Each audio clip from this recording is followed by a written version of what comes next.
I welcome this kind of examination. You are free to do as we tell you. You are free to do as we tell you. His head could be seen to move violently forward. Back and to the left. Back and to the left. That's why I don't read the newspaper. I'm a man. I'm 40. What did the president know, and when did he know it? I began by telling the president that there was a cancer growing on the presidency. As of now, I am in control here in the White House. This is crack cocaine from the White House. It could easily have been heroin or PCP. It's as innocent looking as candy. Good evening, this is Mae Brussel in Carmel, California. Anybody who's not willing to change based on what they learned is ignorant. Coffee's for closers only. I think we've given you enough. Go on to Chicago and let's win there. Keep hope alive. Keep hope alive. Keep hope alive. This is the Midnight Rider News Show with S.T. Patrick. Hi, this is Shane O'Sullivan. You're listening to the Midnight Rider News Show with S.T. Patrick. Hello, America and the world. Welcome to the Midnight Rider News Show. This is Rob Clark, your friendly neighborhood guest host, traipsing through the trials and travails that have so tempestuously and untruthfully been blasted into your eyes, ears, and minds by the state-sponsored talking heads, court historians, and the textbook conglomerates that control information today. Tonight, folks, we will be taking a closer look at one Thomas Edward Beckham and his associates. You may be like, well, who is this guy? Well, he's a very little-known bit player, and unless you have really studied the assassination, if you've really studied Garrison's investigation in New Orleans, you probably have never heard of this guy. But turns out he has some very important things to share with us, and I can't wait to share them with you tonight. But first, let's clean the castle a little bit, as my buddy ST likes to say. Head over to MidnightRiderNews.com. All the past shows are there for free for you to check out and listen to. Garrison the Journal coming up on Volume 2. If you'd like to help ST out, get it off the ground and get it going, head over to GoFundMe and search for the Garrison Journal, or follow them on Twitter at Garrison Journal, where you'll find links for the GoFundMe page. There's 4 different tiers of support, and one of them includes a physical copy, which Volume 1, they're all gone, never to be seen again, but you can order a PDF for $8.99 from the Midnight Rider News Show. Don't miss out. Check it out. You know, it's a labor of love. You know, the days of journals, great journals, you know, like Deep Politics Quarterly, third decade, the fourth decade, Penn Jones Journal, they're gone. I mean, in the days of the internet, you don't really need them anymore, but it's nice to have a focused group of people sharing information this way. At least it's all in one spot. You can hold it in your dirty little hands and just sit in bed at the end of a hard day's work and relax and read great article after great article about something that you are really interested in. Because if you're listening to this show, you're interested in the JFK assassination for sure. So please check them out. Okay? As far as I go, if you like what you hear tonight, you know, I've been on the show guest hosting for almost a year and a half now. I've done not exposés, but I've taken a longer look at some of the key players in the Kennedy assassination and really, really went in depth on them. And if you like what you hear tonight, you can find, 5 other of my shows that I did here at the Midnight Rider. I've done them on Buell Frazier, David Ferry, General Edwin Walker, Larry Crayford, and Guy Bannister. And tonight, like I said, it's Thomas Beckham. So let's dive right in, shall we? Who was Thomas Beckham, you might ask? Well, he's a hard guy to define. He was a lot of things to a lot of different people. To some, he was a con man. To others, a man of faith. To others, a country and western singer. To others, possibly a CIA contact.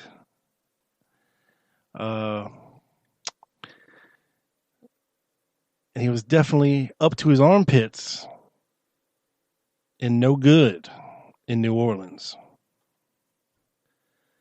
You see, Thomas Beckham first comes on the radar during Jim Garrison's investigation into Clay Shaw. And he called Thomas Beckham in front of the grand jury in New Orleans and put him on the stand and asked him a bunch of questions. Now, the complete transcript of this is some 130 pages long. And what you will come away with that from, if you find it online, and you can find it online, it is out there. I was going to print it out, but it's a lot of paper and a lot of ink to waste for nothing. And when I say that Thomas Beckham gave Jim Garrison nothing, that's exactly what I mean. And he was instructed, according to him, by attorney G. Ray Gill to give Garrison nothing but a hard time in the grand jury. Some of Thomas Beckham's known associates in New Orleans are some people that you might have heard of. David Ferry, G. Ray Gill, Guy Bannister, Vincent Marcello, just to name a few. This guy was around a whole lot of stuff, including someone you may have heard of named Fred Lee Chrisman, who I believe acted somewhat as Thomas Beckham's quote-unquote handler. And what I mean by handler is someone he took direction from, looked up to, took orders from, took advice from.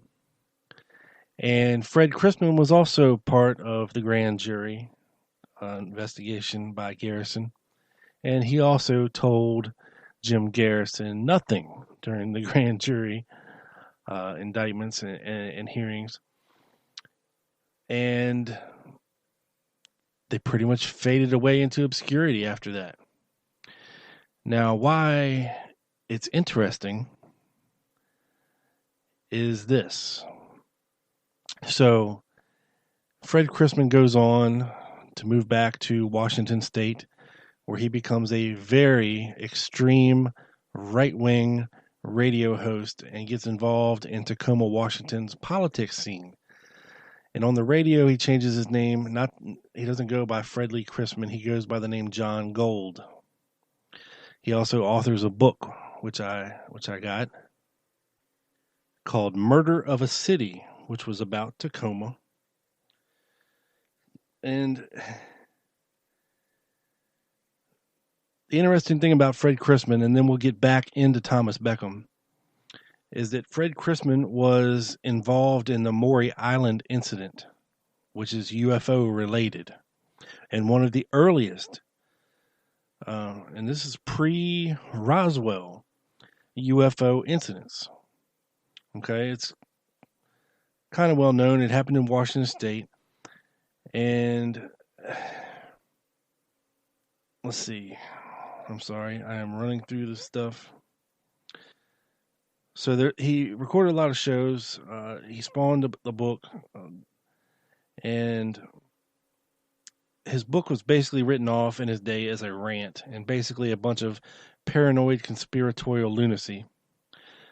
But it didn't seem that way to me. I think he was more like an expose of the political corruption that was going on in Tacoma back in the early 70s. Whether there was any meat to Christmas claims remains to be seen, but we do know that Tacoma was a city in dire straits in the 70s all the way up to 2000s, when the city's famously successful revitalization effort began to take hold. So, the Maury Island incident, was where it was reported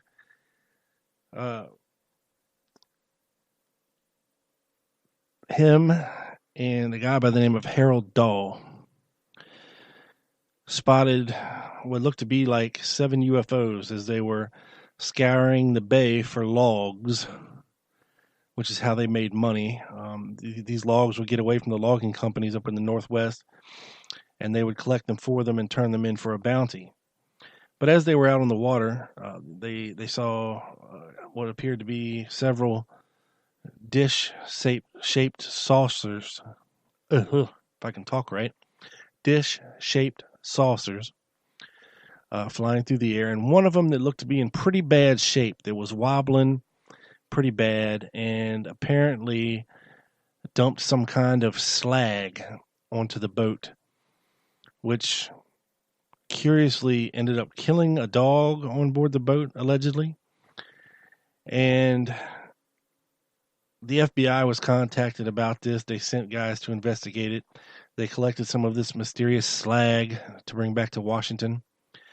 And the 2 agents that were on the plane, as they went back, mysteriously died in a plane crash. And the slag was never recovered. It was later determined that this was all a made-up incident.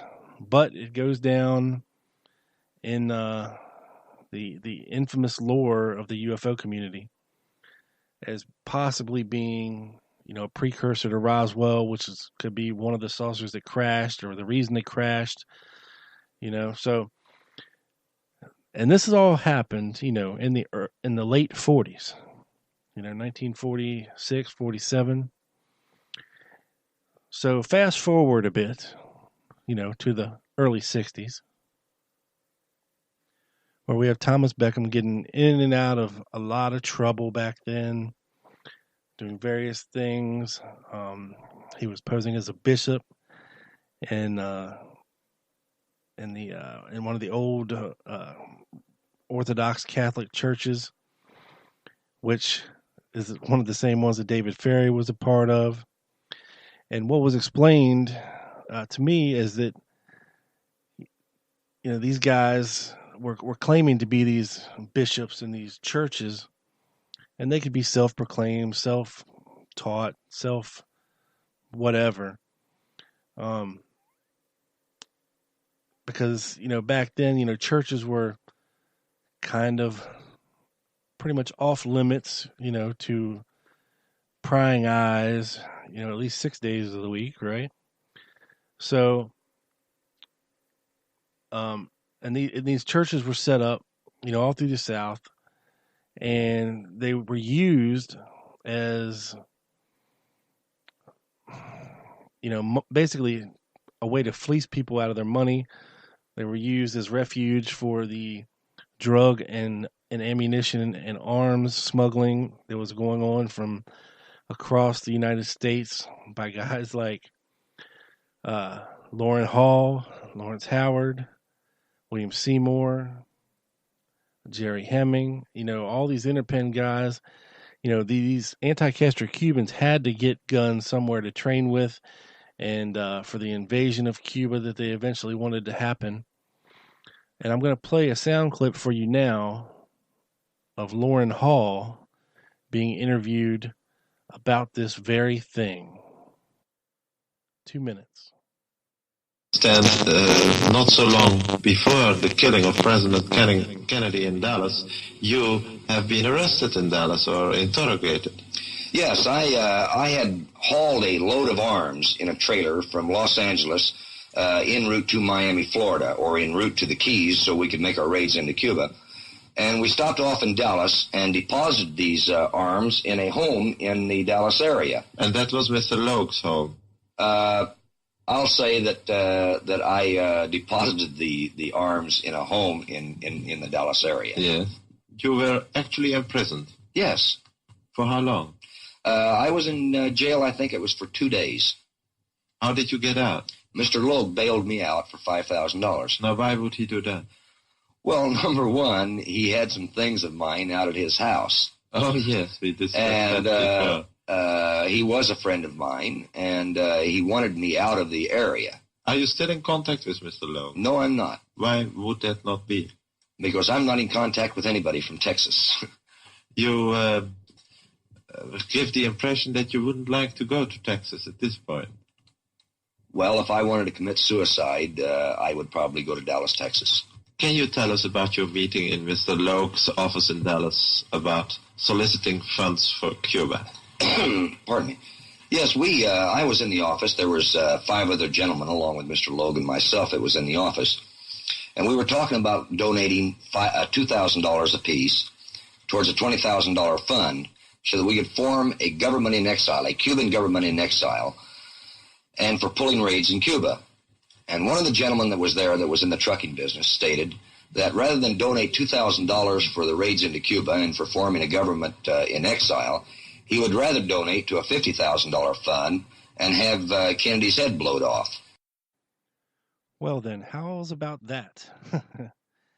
Now, Loren Hall, if you've looked into the assassination at all, was one of these anti-Castro freedom fighters. He was in prison in Cuba for a while with Centro Traficante. Did not like Fidel Castro at all. And, part of these mercenaries that were very bent on someday going in and overthrowing Fidel Castro in Cuba. Now, Loren Hall used to give rallying speeches to the John Birch Society, of which there are a few. If you search for Loren Hall on YouTube, I won't play them here. They're about 20 minutes long a piece. But I urge you to go listen to them because this is the mindset of people like him, okay, back in the early 60s. And, espousing the viewpoints of the John Birch Society and rallying them to, help fund his cause.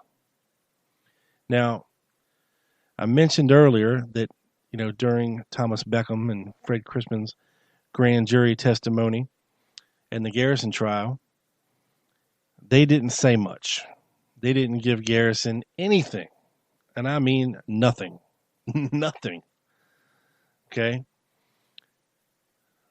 Fast forward 10 years to the HSCA investigation. Okay? A lot of the key players by now have passed away. Folks like David Ferry, Clay Shaw, Fred Crispin. A lot of these other guys involved in everything have done passed away. Now, when L.J. Delsa and his partner, Burris, interviewed Thomas Beckham for the HSCA, a whole different story came out. And the reason the whole different story came out is because they were able to procure immunity for Thomas Beckham in exchange for his truthful testimony, which basically means that anything that he says cannot and will not be held against him in a court of law, and he cannot be prosecuted for anything that he alleges that he was involved in or said. So, given this immunity, Thomas Beckham decided to finally tell the truth about what he knew, or at least his version of it. And, it coming from Thomas Beckham, it's not saying much as, given how much things that he was involved in and the cons and, the fake diplomas from these weird colleges, overseas and, claiming to be this and claiming to be that. But, one can hope that what he said in his HSCA testimony is the closest thing to the truth that we have. And in fact, a lot of it can be corroborated. And back in the late 70s, of course, there's no internet, folks. And a lot of these documents have not been declassified. Sure, there were some things out there, but the level of knowledge that and the things that he talks about can only be reasonably determined to be from firsthand experience. I mean, he knows places, he knows names of relatively obscure people that he really shouldn't know unless he was there. So I'm going to read a little bit about these churches and what they were involved in from his HSCA testimony to you. Now they talk about how Thomas Beckham came to meet a fella by the name of Lawrence Howard. Now, Lawrence Howard, also one of these Interpen type mercenaries, very anti-Castro, pro-Cuba, and very, very cold-blooded dude. I mean, cold-blooded dude. Type of guy that you definitely want on your side. Delsa asks him, okay, on to Lawrence Howard. Briefly, I want you to tell me how you came to meet Lawrence Howard. You did know Lawrence Howard. Beckham says, yes. Delsa, before you went to Dallas? Right. Yeah, I seen Lawrence Howard maybe 7, 8, 9 different occasions. Where? One time we were at a church thing we had where guns were being stored there. But these guns were to be used for the revolution and, the Cuban thing. They were packed inside crates. Then I learned from another guy that came in there, a big, tall, skinny man, that lanky kind of guy, that he had asked that Howard, had he taken the guns to Texas? The guns were supposed to be taken to Texas. Yeah. Now Howard and Hall were both at the mission. As a matter of fact, we had cans that we put out that said, keep America free, that communist aggression is just 90 miles from American shores. I obtained the cans personally through the Continental Can Company, I think at the time. They gave us what they collected, or what they call slotted cans, and these cans were opened at the church, and funds were emptied out of the cans. As a matter of fact, they used can openers to do them. Meetings and stuff were carried at the church, which was an upstairs section, which myself had a key to the church. Jack Martin had a key to the church. G. Ray Gill had a key to the church. I know that for a fact because he'd come in there. And Sergio Arcacha Smith had a key. Hall had a key. Howard had a key. Damn, everybody had a key to the place. Burris asks, wasn't Lee Harvey Oswald a visitor at the church? Beckham says, yeah, Lee. Lee was. Well, I knew Lee. I knew him real well. Was he?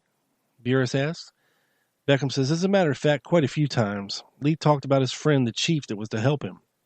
And I know for a fact, and I believe in my heart, and I know he had no reason to lie. One time I just told him if he didn't stop with his crazy stuff, he used to make me so mad. He said the chief would take care of me. I said, why don't you stop this silly stuff? He said, no.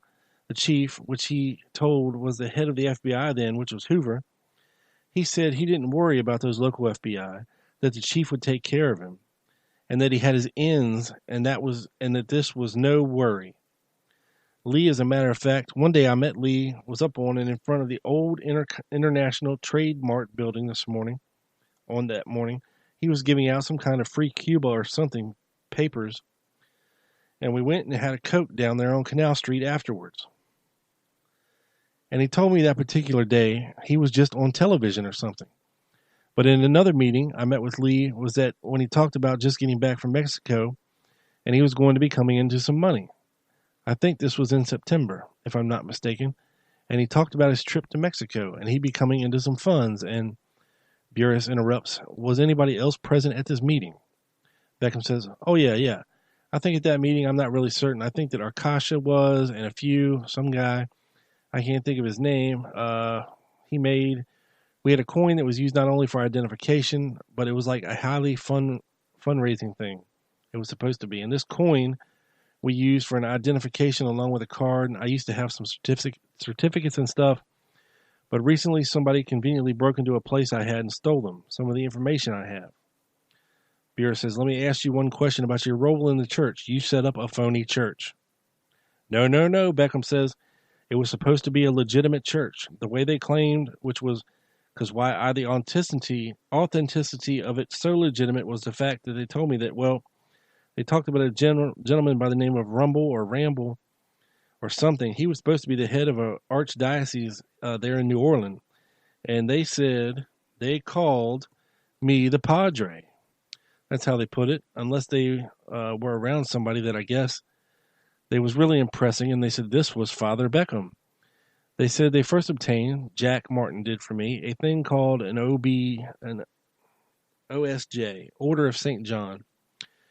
Later on the establishment of the church, I received instruments they called Instruments of Ordination, which no one knew that I recorded them, but I recorded them in the Registry of Conveyance Offices in New Orleans, and that was in the Old Catholic Church of North America, which they took me to meet the Little Sisters of the Poor, and they said that they had already contacted this archbishop. As a matter of fact, I'm sure they did, because they also brought me in a couple of these Cuban men. Cards, they said, that came from Archbishop. And if I'm not mistakenly wrong, it had the Mass in Latin in these cards, and I was to lay up on the altar to celebrate the Mass. Were you instructed by people outside the church on how to conduct a Mass? No. Beckham says there was one gentleman in particular that had several meetings there that had if I'm remembering, he had an extra wide collar. I remember priests usually wear, I'm not a Catholic, so I don't know, wore a little small collar. This gentleman had an extra wide gap in his collar, and I asked him about it. And he said, well, the collar is real. I said, that's a Roman collar on it, they call it. And he said, no, it's a clerical collar. And they obtained from me vestments which are called a rabbi, and stuff to use, plus my clothes, which was, I had 2 suits, 2 black suits, and about 3 rabbis. Now, my first rabbi was given to me by Jack Martin, and then I received from this priest guy a little black thing that you zip open, had little glasses in it, and had some little white things, and another thing that had candles in it, and a little purple-looking thing that I put around my neck. Sorry. In the celebration of Mass. Let's see. That's about it, I can tell you. So, they go on talking about Mass and the Dominies and this and that. And, they ask him, you don't know this for a fact, but you spoke to us prior to this in a discussion and told us who you believe set this system up in New Orleans. Will you tell us now, who do you think set this system up with the church? Well, I think it was Fred Chrisman, because the organization is all over the country.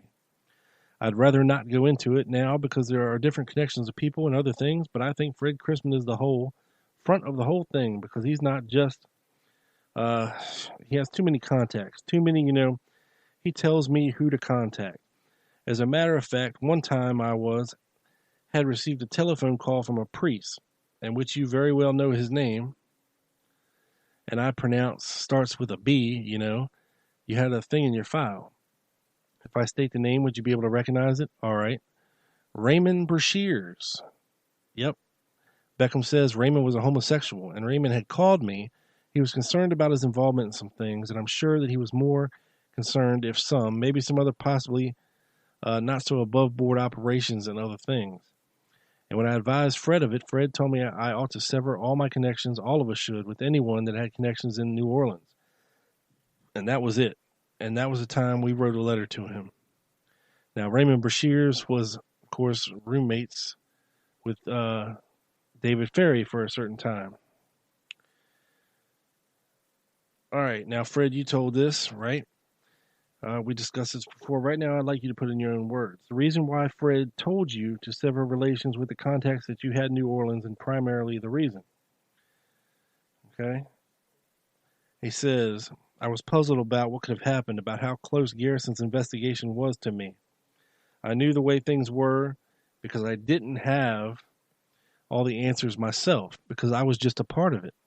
I was told by a friend of Fred Chrisman's that a very good friend of ours was involved in the assassination, you see. And I asked Fred, did he think that?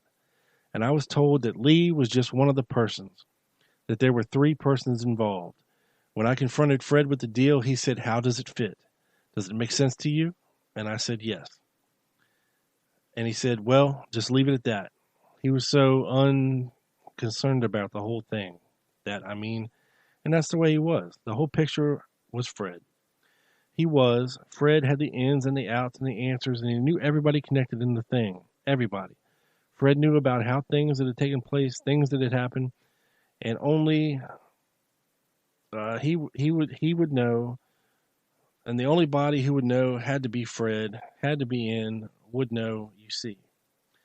Like, Fred wasn't at any of the meetings that took place in New Orleans, Delsa asks. Beckham says no. But later, after the assassination, Fred had knowledge of you delivering the package. Beckham says, oh, he knew it. Yeah, Fred knew everything that took place. As a matter of fact, when I told him he was upset about Ray, about our thing, and I said, I'm going to call him back, and he said no. He said, don't call him back. Y'all are going to sever all your connections with everybody. And he was forceful in this way. Now, let's go back a little bit. Let's go back just a little bit and see what this meeting was allegedly all about. Okay? Now, sorry, I'm flipping pages. Okay. They go through, and explain to him that he has immunity for anything that he says, and yada, yada, yada. So they tell him to start at the beginning, okay? So Beckham says, right, okay. I guess the best place to start is a meeting I had in Algiers, Louisiana. That's as soon as you get off the ferry boat. It's in Orleans Parish. This meeting was attended by myself, Sergio Arcacha Smith, and G. Ray Gill, and a gentleman which was told to me by the name of Marcelo. Along with me was a gentleman, a little bitty guy. His name was, Charlie Morello. And Sergio Arcacha was there. Roswell Thompson, which is a big wheeler dealer, right-winger, racist in New Orleans at the time. And a lady by the name of Burglass, Anna Burglass. She's a little short, stout lady. And at this meeting, a discussion was held about, there was Cubans present. We talked about, and I say we, but they talked about the assassination of the president. There was also a lady, which I thought at the time to be the wife of Sergio Arcacha. Now, I could be wrong. We got out of the car, we parked. It was on the advice of the lady that her and Sergio walked to the house first, that we were to follow behind. And I thought at the time it was because it was in the neighborhood they didn't want to create no ruckus. They discussed at the time the Kennedy, his situation, and the assassination. I don't know exactly how long it lasted because it's been a number of years. We also had a meeting at a place called the Town and Country Motel.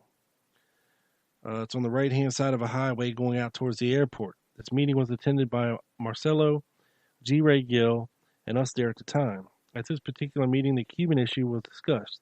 The president, his involvement, and how, different things, how the president refused to give air support, things like this was discussed. Also, I delivered a package approximately, I'd say, 2 weeks to Dallas before the assassination of the president to a Mr. Howard. I went into Mr. G. Ray Gill's office.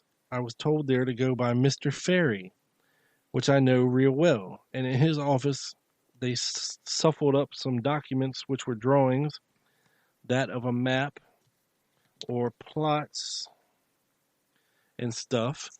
There were some pictures of buildings and cars, and was regular pictures of people, but they wasn't glossy. They were put inside of an envelope, at which time G. Ray Gill handed me, and it was either $100 or $200, and told me that I was going to be taken to the airport. I was to deliver this package to a Mr. Howard at the Executive Inn. And at that meeting was Roswell Thompson, Jack Martin, David Ferry, and a bunch of others, Sergio Arcacha. Also at that meeting was your Mr. Marcelo. They were sitting on a couch. I remember the couch. Let's see now. I delivered the package. Oh, they told me one thing was made a remark. I was to wear no jewelry, not to talk to any of the airline stewardesses or create any, draw anything to me. My good friend Clay Shaw was also there, and the envelope was put in a magazine, and they bought me a magazine and stuck it inside there. I took a cab from the airport to a place called the Executive Inn. That's in Dallas, where I met Mr. Howard. Mr. Howard was upset because when I got out of the cab and was heading there, he tooted for me on his horn. The car was kind of a raggedy-looking car. I got in, handed him the package, and he leaned against the door as if to face me, but the package was away from me. And I handed it to him just like it was in the magazine. He opened it up, and he looked at me a couple times, and I faced and looked off in the other direction. And he got real mad. He said, this can't be all. This can't be all of it. I don't know the exact words. I said, yes, it is. He said, like hell, or something to that effect. It isn't. And I said, look, man, you can go call him, meaning to go call G. Ray Gill. I said, because that's all he gave me. So we drove from there about 3 blocks, and he pulled over again, and he reviewed the stuff that was in the package. Now, I didn't take nothing out of the package. I didn't, except for seeing it on Mr. Gill's desk, and them shuffling it up, putting it inside the thing. I didn't. It was, all I knew was the photographs of buildings and cars and neatly drawn maps. Not like a regular city map, but it was diagrams and stuff drawn on paper. And at that time, to this day, I don't know what it was. Again, I think I took a cab back to the airport, and anyway, I had a round trip. I went back and I discussed the fact that how upset Mr. Howard was. I discussed it with Roswell, which is A. Roswell Thompson, and also Mr. Gill. They went on from there. Another subject that I know now, this was in the span of 2 weeks prior to the assassination of the president. One of the gentlemen that fits in this thing we were involved with called the organization, which we was all a part of. My main contact was a gentleman by the name of Fred Lee Chrisman. Fred was a CIA agent, and he had worked on a thing called Project Blue Book, and he discussed a lot of the things that he was involved in. Now, you got to remember, folks, this was back in the 70s. A lot of this stuff was still under wraps back then. So how did Beckham know about Project Blue Book? And it goes on to tell how he first met Fred at the Sheraton Charles Hotel. This was a number of years ago, and it was before the assassination, and Fred was in the lobby. I met him with a friend of Jack Martin's, and I was inside the hotel, and he was talking to this friend of Jack. I went upstairs over the balcony and stood there about 10 to 15 minutes. There used to be a restroom up there. Went to the bathroom, came back, and they were still talking.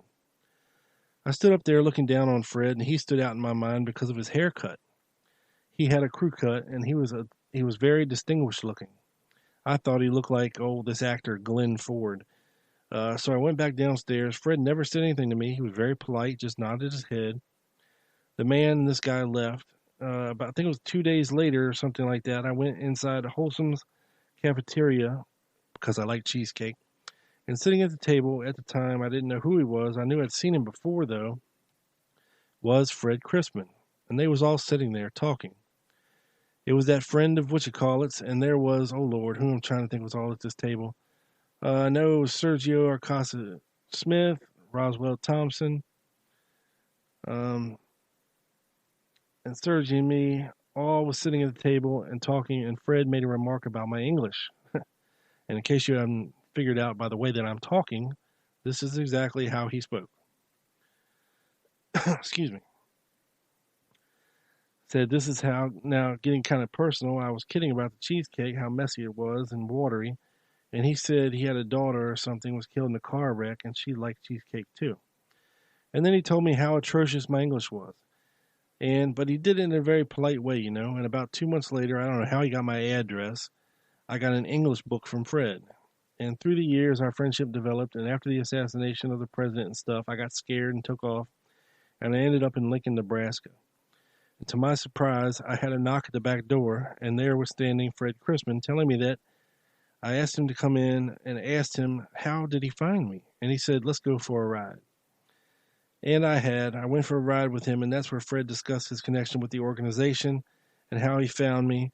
And then Fred told me that he thought it was best that I leave Lincoln, Nebraska, and that if I didn't, he felt there would be trouble for me.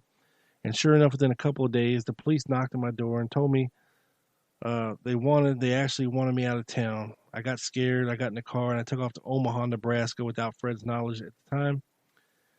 And my then wife, Connie Beckham Bates, they loaded the car up and they said that when they were leaving, that the police even stopped them wanting to know my location. And I got in Omaha, and that's where I got in my involvement with Fred, which found me at a hotel, which he provided me with some funds at, and told me to get an apartment and just lay low and relax. And which I did, and that's when I met Bob Lavender, which is a printer connected with the organization. And to date, this is my involvement as far as this Kennedy thing. So that is quite a story that Thomas Beckham tells us. Now let's parse some of the stuff that we learned from Thomas Beckham there. I mean, he said a whole heck of a lot. You know, these churches were used as a means to collect funds and store weapons, which is a great idea. I mean, cops are not going to look in churches for weapons, that's for sure. We know from FBI documents, one in particular, from a Dr. Stanley Drennan, Robert K. Brown, who would go on to become publisher of Soldier of Fortune magazine, told agents he had been active in Cuban matters for several years. Speaking of Stanley Drennan, Dr. Stanley Drennan. And during the spring of '63 was in connection with plenty of anti-Castro activity. He was in contact with the National States Right Party in Los Angeles, California. Now, in my Guy Bannister episode, I listed quite a few of these National States Right Party members and their connections. So go back and listen to that for more information on that stuff. While a guest in Stanley Drennan's home, Brown said that Drennan talked about organizing a group to murder Kennedy, his cabinet, and thousands of liberal activists. Brown told the FBI he considered the remark to be crackpot. But as Drennan continued the conversation, he got the impression that Drennan was trying to recruit him to carry out this plan. The National States Rights Party was an often violent white supremacist and quasi-Nazi outfit attacking the civil rights movement. The national leader served 3 years in prison for bombing a black church. 13 days before Kennedy was assassinated, an independently wealthy National States Rights Party leader named Joseph Miltier was tape recorded telling a Miami police informant that the murder of Kennedy was in the works, that the best means of killing Kennedy was from an office building with a high-powered rifle, and that they will pick up somebody within hours afterwards. If anything like that would happen, just to throw the public off. Gary Hart, former senator from Colorado, speculates Kennedy might have been killed by an alliance between rogue CIA agents, mobsters, and Cuban exiles. He concluded this in the 1970s after investigating the assassination as a member of the Church Committee that probed intelligence agency abuses. When he ran for president, he publicly said he would open the JFK files if elected. And what happened to poor old Gary Hart? Well, let's just say he was set up just a little bit. And if you'd like to know more, there was just a movie released last year called The Front Runner. You know, Gary Hart was leading the polls, and all of a sudden he got taken down real quick. Coincidence? I don't know. I don't know. From an April 19th, 1963, and this is a week after the attempted assassination on General Edwin Walker's life, from the Attorney General to the Director of the FBI, information concerning Dr. Stanley Drennan, West 8th Street, Los Angeles, told, redacted, that plans to assassinate President John F. Kennedy, Attorney General Robert F. Kennedy, and some unidentified members of Congress would be discussed at a John Birch Society meeting United States Senator Jacob Javits is among those to be eliminated. Drennan stated this action is necessary in view of the administration's position against continuing the fight against communism in favor of coexistence and work through the United Nations. The name of the person to carry out the above plot is unknown. The above meeting is to take place at Poor Richard's Bookshop, which is owned and operated by Frank Renuzzi, who operates a State Farm insurance agency at blah blah Hollywood Boulevard, Los Angeles. Drennan allegedly has a hatred for the administration, is a supporter of General Walker and the Cuban raiders, and has engaged in collecting materials, drugs, and clothing to be shipped to the Cuban raiders at unknown places. You will be advised of further pertinent developments in this matter. So,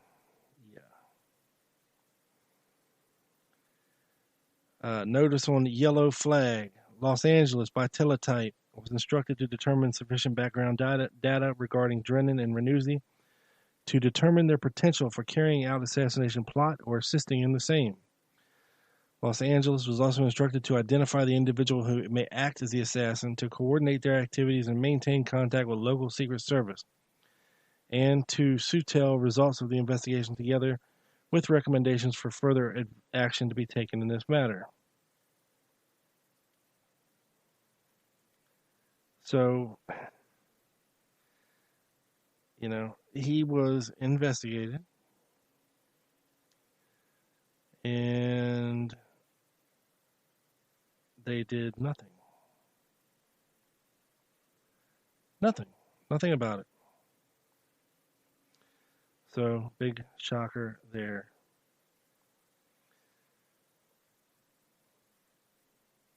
I'm sorry, I'm skimming here.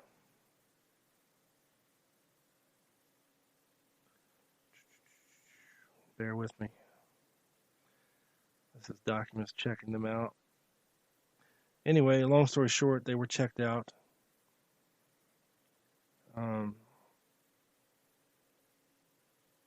And the recommendations were that no real threat was assessed. So there you have it, folks.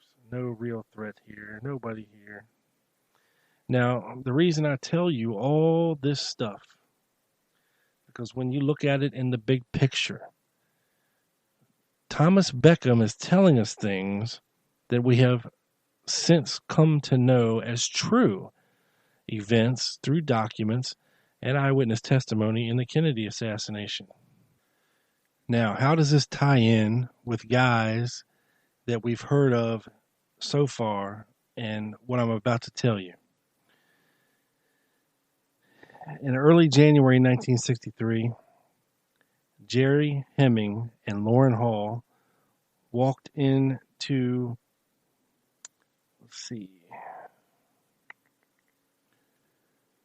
Hathcock's Allied International Detective Agency on Hollywood Boulevard in Los Angeles, California, carrying a set of golf clubs and a rifle case, and being trailed by a scruffy beatnik type.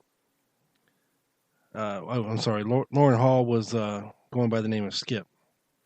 And thank you to Doug Campbell from the book Pieces of the Puzzle, an Anthology. Shout out to my buddy Doug. And go listen to the Dallas Action. Cheap plug.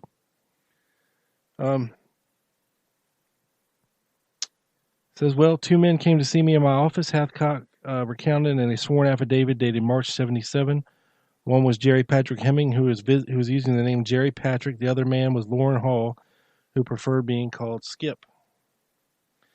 So they go in there and they hock a rifle and golf clubs. They, I guess, needed money.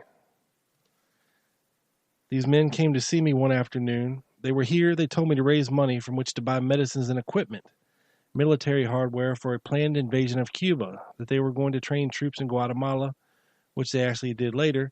They told me that they were dead broke and they were going to be here for 2 or 3 weeks, and they had some other contacts they wanted to see. Meantime, they needed $100. They wanted to borrow the $100, and what they had for security was a set of golf clubs and a rifle. The rifle Hemming pawned to Hathcock was a Johnson 30-06 semi-automatic sniper rifle equipped with a Bushnell 30 power scope, a rifle that Hemming himself later described as having been modified by weapons expert Mitchell Werbel, inventor of the Ingram submachine gun, specifically to lay down long-range accurate cover fire during the Bay of Pigs investigation. Now this rifle, remembered Roy Payne in his own 77 sworn affidavit, I have been told that it had gone on several Cuban raids in the past, and knowing that it is very easy to modify a weapon such as this to make it a full automatic, I took the weapon out and test fired it, and then pulled it apart to make sure it had not been tampered with. It had a Bushnell variable scope, very much like the telephoto lens. I would say this weapon, properly sighted in, could put a hole in a dime at 500 yards. As fast as one could pull the trigger. 10 rounds, 10 seconds. Hathcock agreed to loan the pair $100 on the rifle and golf clubs, and he dutifully made out a receipt and gave Hemming a copy along with the cash. So, here is more that ties in with what these guys were doing, bringing supplies from the West Coast down through the South to Texas, through Louisiana to Florida, and stopping at all these spots along the way to raise money. Now, Lauren Hall, who we heard before in the clip, tell of being busted in Dallas with a trailer full of weapons and his buddy Lester Lode coming to the rescue. Okay, September 2nd, 1963, he boarded a plane to Los Angeles to meet up with fellow Interpen affiliated mercenaries Lawrence Howard and Celio Castro Alba for yet another cross-country gun run.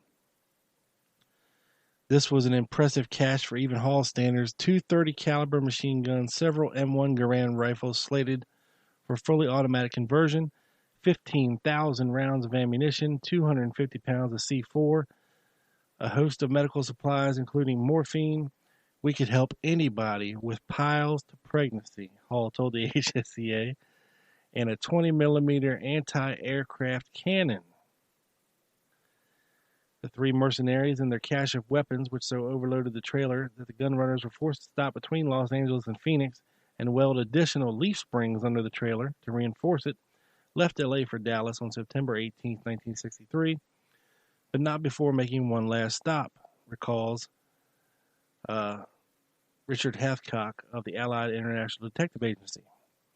Shortly before the assassination, Skip Hall and a big fat Mexican man whom I've never seen before, that would be Lawrence Howard, folks, and whose name I don't recall at this time, but I'm sure the FBI has it, came to see me.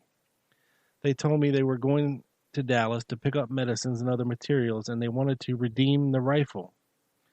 And redeem it they did. They gave me $50, and I got a note from Skip Hall that he picked up the rifle. Now, in his report on the Johnson rifle of November 23rd, 1963, and here's where it gets interesting, folks, FBI Special Agent Jerome Crow reported this transaction as being a bit more complicated than Hathcock remembered. According to the report, the deal to get Hemming's rifle out of Hock also included the sale of a Bolex motion picture camera by Hall to Hathcock. In the end, Hall wrote 2 checks payable to Hathcock, one in the amount of $350 drawn on the account of an organization called the Committee to Free Cuba, and one for $150 drawn on the account of someone the FBI referred to as a resident of La Habra, California. Hathcock dutifully made a receipt out for Hall and gave him $100 cash change and the rifle. So, why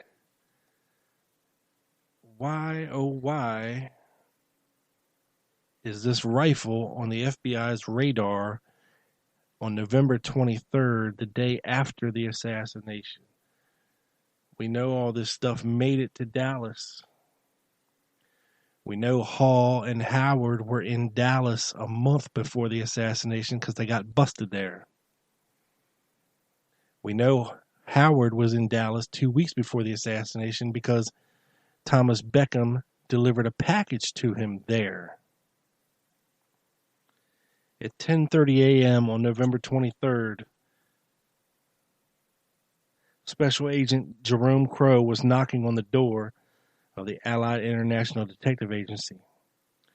The day after John Kennedy was killed in Dallas, Hathcock told HSCA investigators, "I received a phone call from Jerry Crow, an FBI agent here in Los Angeles, who asked me if I had an agent working for me who was named Roy Payne. And I said yes. Jerry wanted to know if he could come by my office and see me and Mr. Payne, and we arranged for that meeting." Payne later recalled he had a big bundle of papers in a manila envelope, and he put his bundle down in the chair in front of the desk, took some papers out, and said, "I'd like to ask some questions about Skip Hall and Roy Payne." And I said, "Well, I'm Roy Payne. Why don't you ask me whatever you want to ask?" He seemed rather surprised I was there. Crow seemed to know all about Loren Hall and the Johnson rifle. Payne was quizzed extensively on his relationship with Hall, his whereabouts the previous day, November 22nd, and the frequency with which he handled Jerry Hemmings' .30-06 while it was in Hathcock's possession. In my opinion, Hathcock told the HSCA that the reason Crow wanted to see Mr. Payne is because Payne's fingerprints were undoubtedly all over the rifle from him having handled it so many times. He assembled and disassembled and reassembled that rifle on numerous occasions. It's also my opinion that unless that particular rifle had been found in Dallas or in some way was involved in the whole assassination thing, that the FBI would have no interest in it. Ding, ding, ding, ding. So why, oh why, did this rifle pop up the day after the assassination? It was gotten out of hock by Loren Hall and Lawrence Howard. It had Loren Hall's fingerprints all over it. So obviously it had to be important. Very important. And if it was just this, then okay, but it was in the hands of mercenaries. Okay, these guys killed for money. These were the type of guys who would want to invade Cuba and risk their lives for a situation that they believed in and a cause that they believed in so very, very strongly. And, a lot of these anti-Castro Cubans and Bay of Pigs guys, they lost a lot of friends due to Kennedy's inaction, or what was his perceived inaction to help these anti-Castro Cubans overthrow Fidel Castro. So there was a lot of revenge planned, a lot of bad feelings. And it just, once again, everything is just making sense. All the pieces are coming together. Is what Thomas Beckham is saying is true. You go back, and if you go back and you look, you watch the film, or you see the stills of Oswald handing out leaflets in front of the International Trade Mart in New Orleans, there is very clearly a figure behind him in a suit that looks a hell of a lot like Thomas Beckham. Thomas Beckham said he was there with Lee Oswald, and then they went to get a Coke afterwards. And here we have photographic evidence of Thomas Beckham being there. So did he really know Lee Oswald that well? He knows Lawrence Howard. He knows Loren Hall. He's delivering plans to Lawrence Howard in Dallas for the assassination. He's involved with David Ferry, Clay Shaw, G. Ray Gill, the attorney, that David Ferry worked for, and the attorney for the Marcellos. There's a lot of money potentially coming from the Marcellos, to fund things. And plus these guys were scrounging up every penny they could on their own. Because they weren't out working 9-to-5 jobs. They lived this stuff. They breathed this stuff. This was real to them. This was a very real cause that they believed in and acted upon and very much wanted to come to fruition. Also in there, Thomas Beckham tells us that Fred Lee Crispin was CIA. And in his book, Remnants of Truth, Beckham tells us, this was published, I believe, in 2006, and I have a copy of it. And in it, he states that Chrisman was so important. Okay, he always drove the finest Cadillacs, big black Cadillacs, wore the nicest suits. You know, he knew everybody and he knew everything that was going on, and he was the man to go to for answers. That back in the 60s, Fred Lee Chrisman had a telephone, a mobile telephone, in his car, his Cadillac. He said it was under the dash. Okay. Believe it or not, I don't know. I'm just telling you what he says. But was Fred Chrisman CIA connected? Well, let me read something to you and we'll come to that conclusion on our own. Now, this was approved for release in 1993 under the CIA Historical Review Program. It is the Dear Mrs. Banfield letter. After you have read the enclosed material, perhaps you will not feel quite so smug and self-satisfied. This man Chrisman is a man that is dangerous to the future of America. We do not know how many agents that the U.S. has in his category, but it must be plain to you that if you do love this nation, you cannot have CIA people such as him interfering with local government. A very large amount of time and effort has been taken to trace his record and his work. Some people have risked their jobs, future, and even lives to obtain the information in this file. We had hoped to obtain core documents and copies of proper documentation, but our course of information has been cut off by the introduction of new security measures. We do ask you to be fair and be aware that Chrisman is a federal agent of the, I can't hardly read this, possible stripe, of the worst possible type, a disruption agent.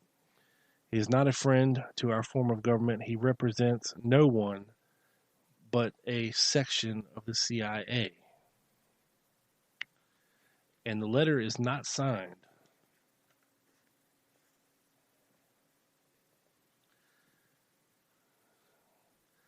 It goes on.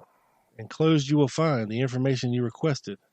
I am not able to do a complete job as you asked due to the difficult time I had getting to the files. To ask for a report from the file of a CIA agent is asking for a lot of attention, and asking for a report of a 25 ECO agent is almost an impossible task. It took over 6 months to get the information contained herein.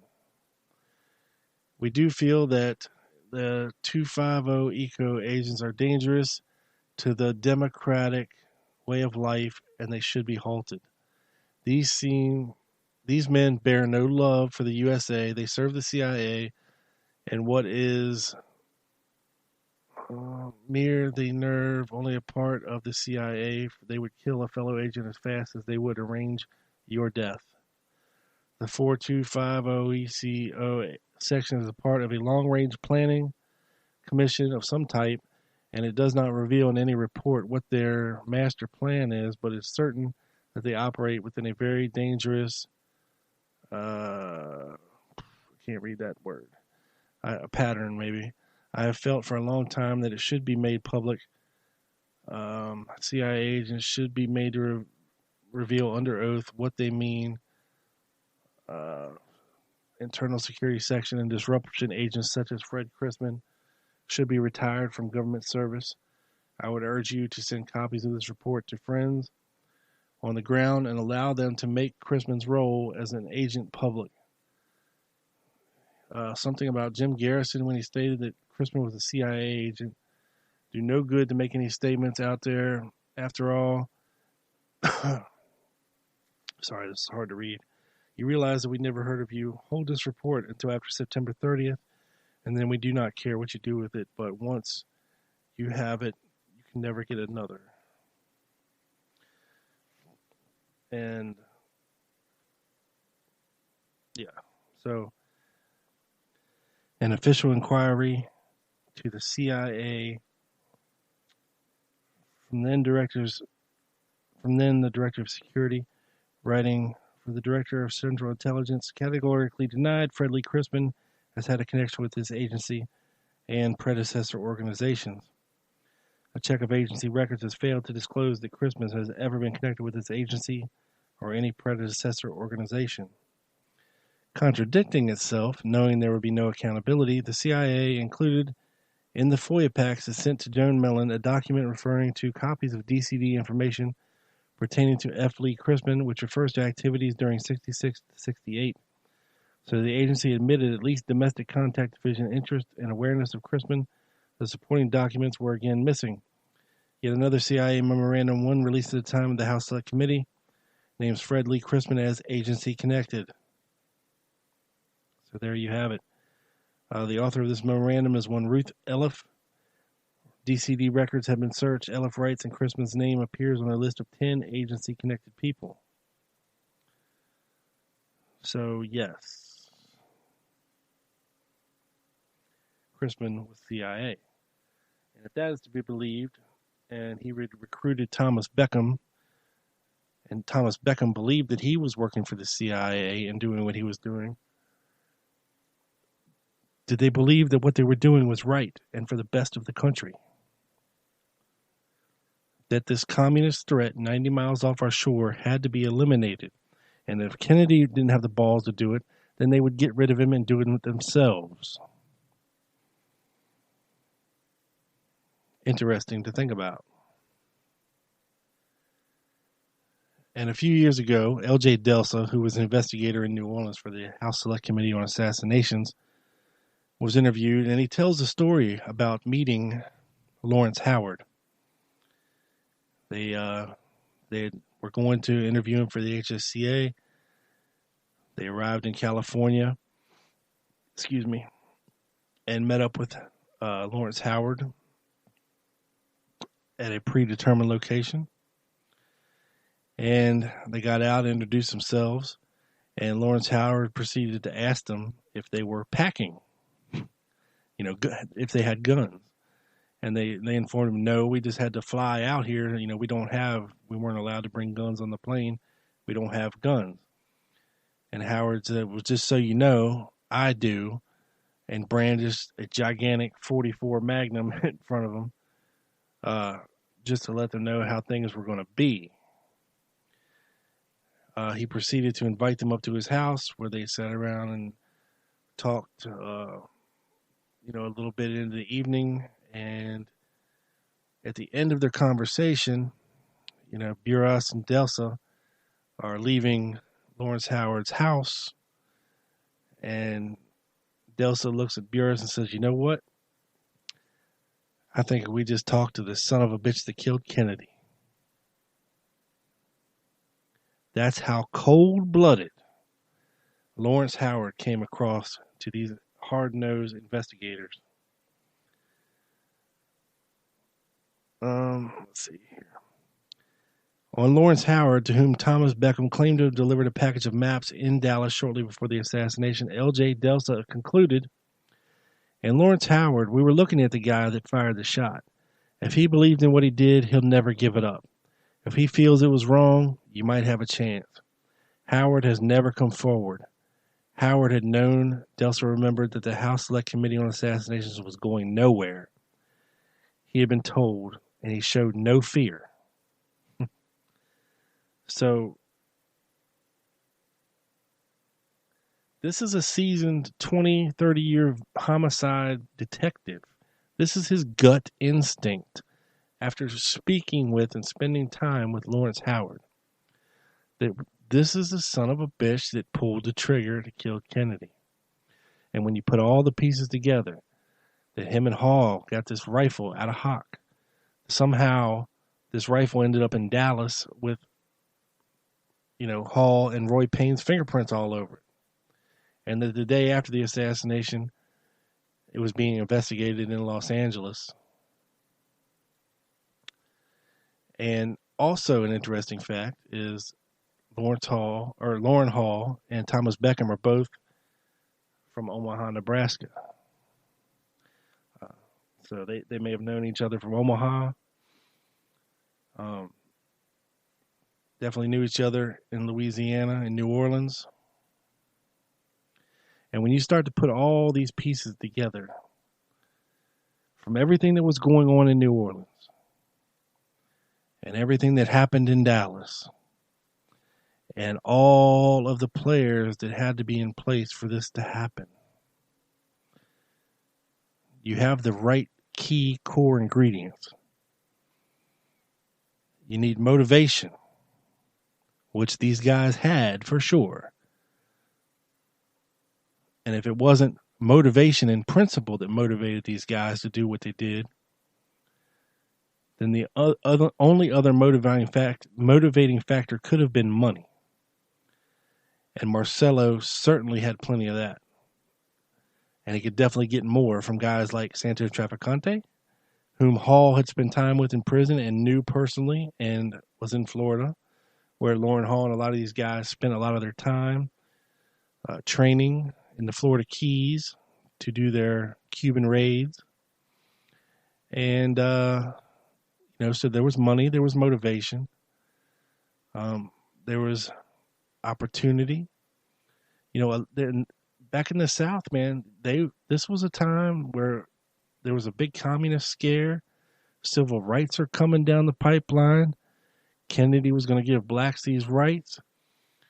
He wasn't hard on, he was viewed as being soft on communism. He let down the Bay of Pigs invasion in their eyes. And people were motivated. These hard right-wingers were motivated to do what they thought was the right thing. They gave up their lives, their families, their jobs, and they focused on a singular thing. It's pretty incredible when you stop to think about it. Did everything Thomas Beckham, was it true?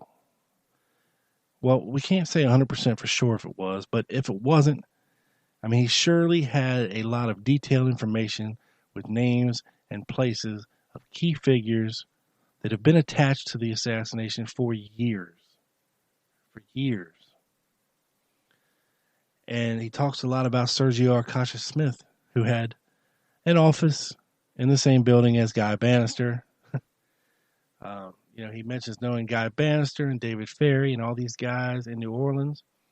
How easy would it have been to get this hapless patsy, Lee Oswald, to do their bidding, to pretend to be A.J. Heidel and be this very fanatical Castro supporter, building up this legend of Alec J. Heidel, whose gun would later be found on the 6th floor of the school book depository. An incredible, incredible story. And the chapter's not over, folks. Thomas Beckham is still alive today. He is now the Rabbi Thomas Beckham. He is a drug and alcohol abuse counselor. And I have put out feelers to this man. I would love to talk to him and get him on the radio and let him tell his story unabridged and unabashed and finally get it on the record to be heard by thousands of people interested in this case. Once and for all, before it's too late, before history dies, get the truth out there. Or at least remnants of it. That's it for tonight, folks. Again, if you liked the show, I encourage you to do some more digging on your own. Don't just believe what I'm telling you. Take everything you've learned here tonight, focus it on trying to put these puzzle pieces together, these important puzzle pieces that really, really start to make sense when you find out the entire picture and how this thing could have went down if you believe that there was a conspiracy to kill John F. Kennedy. I don't know how to put it any simpler than that. If you like what you heard tonight, like I said, head over to Spreaker.com /The Lone Gunman, where you will find 150 of my shows in the archives. It's on YouTube. It's in iTunes, Stitcher, Google Play, everywhere you can listen to podcasts. You can find my show, The Lone Gunman Podcast. I would appreciate it if you took a listen. And if you would like to holler at me and let me know what you think, I am on Twitter and Twitter alone at The Lone Gunman 7. Give me a follow, send me a message. We can talk. We can talk it out. All right. Until next time, folks. See you in a few months.